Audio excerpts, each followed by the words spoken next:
নমস্কার বন্ধুরা, investment idea with Sourav চ্যানেলে আপনাদের সবাইকে স্বাগতম। আজকের একটি প্রকল্প নিয়ে আপনাদের জানাবো। এটি সুকন্যা সমৃদ্ধি যোজনা SSY, যেটি কিনা ভারত সরকারের সমর্থিত একটি সঞ্চয় প্রকল্প।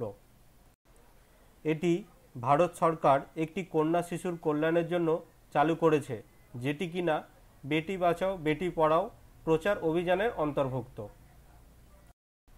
আজকে আমরা কি জানবো, কোথায় প্রকল্পটি চালু করব, কার কার জন্য চালু করা যাবে, কত টাকা দিয়ে চালু করব, সুদ কত, মেয়াদ কতদিন, আর কি সুবিধা আছে, আর প্রয়োজনীয় নথিপত্র কি লাগবে এটা খোলার জন্য।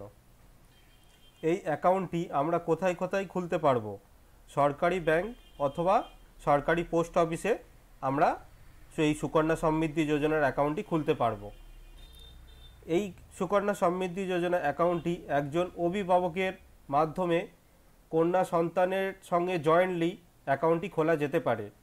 কন্যা সন্তানটির বয়স অবশ্যই মাথায় রাখবেন যেন 10 বছরের নিচে হয়। অভিভাবক ও বালিকা উভয় ভারতীয় হতে হবে। একটি পরিবারের সর্বাধিক 2 জন মেয়ের জন্য এটি খোলা যেতে পারে। অ্যাকাউন্টটি সর্বনিম্ন 250 টাকা দিয়ে খোলা যাবে ও সর্বাধিক 1.5 লক্ষ টাকা একটি অর্থনৈতিক বছরে বিনিয়োগ করা যেতে পারে। সুকন্যা সমৃদ্ধি যোজনার অ্যাকাউন্টটিতে বর্তমানে 8.20% হিসাবে বাৎসরিক সুদ পাওয়া যায়। ইনভেস্টমেন্টের মেয়াদ অ্যাকাউন্টটি খোলার তারিখ থেকে 15 বছর শেষ না হওয়া পর্যন্ত অ্যাকাউন্টে কিন্তু আপনাদের টাকা জমা দিয়ে যেতে হবে। আর 21 বছর পরে এর ম্যাচুরিটি হবে। আর একটা ব্যাপার, 18 বছর যদি কমপ্লিট হয় কন্যা সন্তানের, সেক্ষেত্রে আপনারা 50% টাকা তুলে নিতে পারেন অ্যাপ্লিকেশান করে। এই প্রকল্পের আন্ডারে আপনারা ট্যাক্সেরও সুবিধা পেয়ে যাচ্ছেন। ম্যাচুরিটি হওয়ার পরে আপনার যে টোটাল টাকা প্লাস ইন্টারেস্ট যেটা জমছে তার উপরে কোনো সরকার ট্যাক্স নেবে না, যেটি কিনা 80C অধীনে ছাড় পাওয়া যাবে আপনাদের।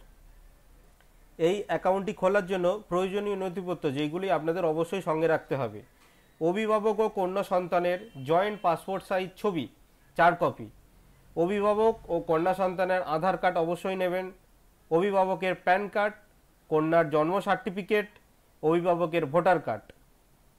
এই সম্পর্কে আরও কোনো তথ্য জানার থাকলে আপনাদের অবশ্যই কমেন্ট বক্সে জানান। আর আমার ভিডিও ভালো লাগলে চ্যানেলটি অবশ্যই সাবস্ক্রাইব করুন ও লাইক বাটনটি প্রেস করে পাশে থাকুন। ধন্যবাদ সবাইকে।